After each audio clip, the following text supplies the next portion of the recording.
Let's try that again. Hello. Thank you for letting me share about our program. I always feel like it's really exciting. We need so many teachers. So both of the programs, HPR and EDU, AS and BS degree, are part of teacher education department. So I am actually going to share my screen, and I'm going to use the resources straight from the website just because we have so many resources that are available at your fingertips. So I want to show you that you can go to them at any time and check them out. So if you just go to the uttc.edu website under academics, you can go straight down to elementary education or any of the other degrees that are here too. And we have a lot of information just right here about elementary education, our program outcomes. We're going to talk a little bit about the praxis, and then all of the graduation pathway, course sequence, the degree plans are all here. But the graduation pathways are a really nice visual to look about what these are going to look like when you're taking your courses. So we kind of have the AS degree in elementary education. If you come in with not needing any prep courses, or we'll add the prep courses in as needed.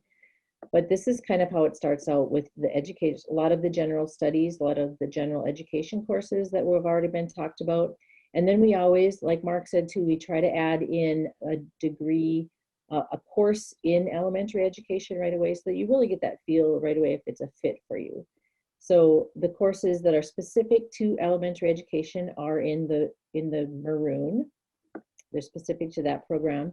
The ones in blue are the gen eds, and then there's some electives in here. So there's a few more electives in the associate's degree for elementary education than at the BS degree. So if we know that you're coming in and you want to go on to your bachelor's right away, we're going to make sure that we kind of focus you with those electives that are going to match with the bachelor's degree program as well. So this is what the bachelor's degree looks like.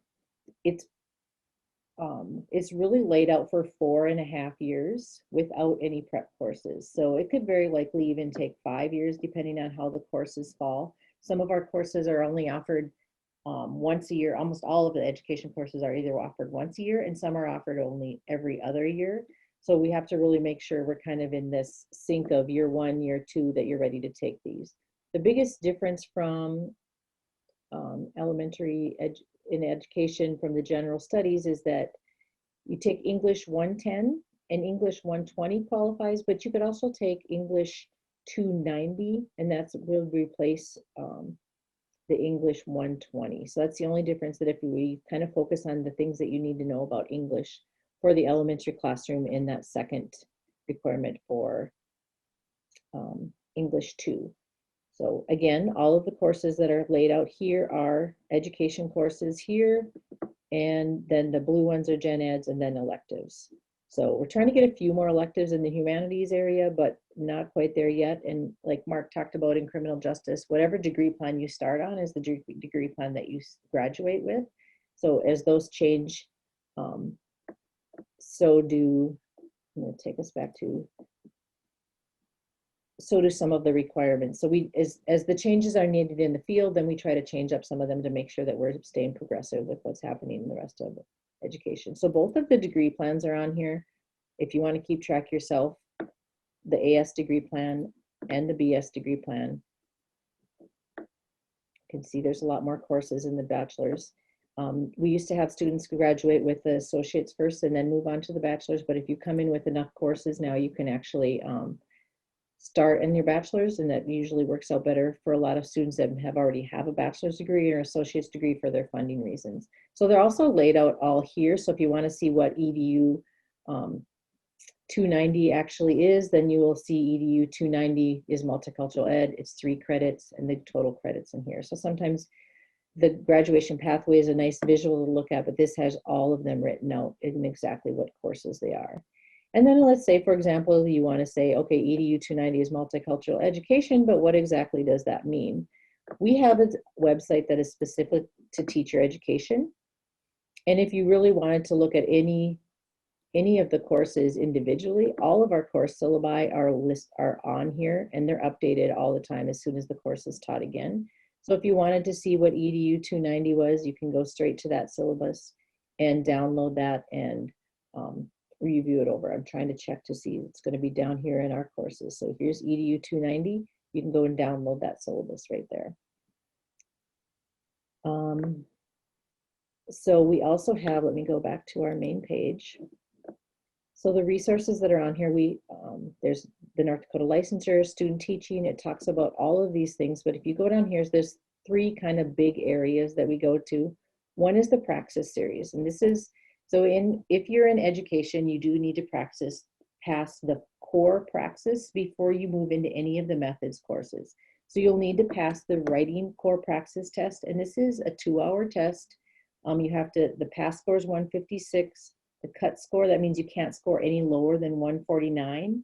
But overall, in all three tests, you have to have this 466 for a score. And we would go over that more detailed, but I just want to let you know that there is a test prerequisite requirement to being admitted completely into the bachelor's program. So you have to pass a core reading, a core writing, and a core mathematics test.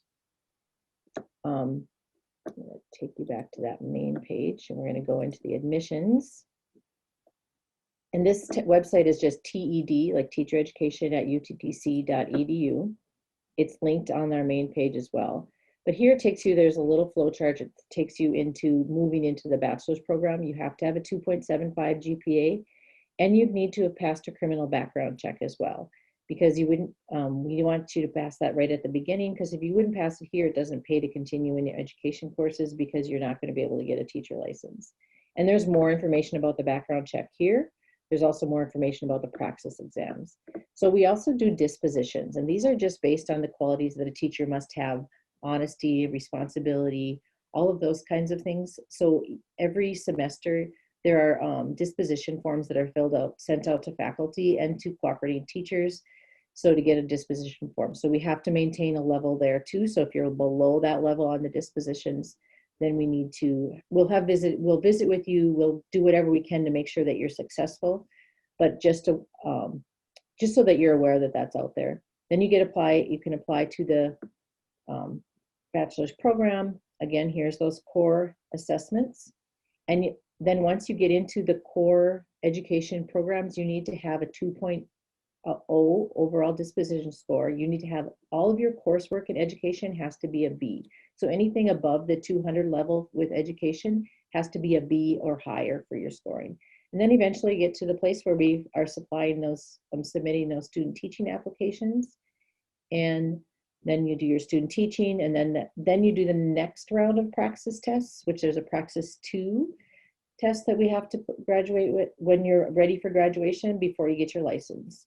And we help get you all set up with all that. We have the exit survey, and you have to go through fingerprinting and the background check before you're able to actually graduate and get your license, okay? The only big change that's going to come in here is that with the criminal background check now, as you move into the bachelor's program, we're requiring that all of our students get substitute teacher license, which the background check happens. And it's also an opportunity that you can have some more time in the classroom and some more time for some more income, because the substitute teachers get paid really well, and they're really, really in need right now, and it's great experience as a teachers. So that's coming at the recommendation of the Education Standard and Practices Board. We also have a grant program in place right now for Project Sage, and once you're in the program, then we kind of talk through some of those things. I just want to let you know that it's there.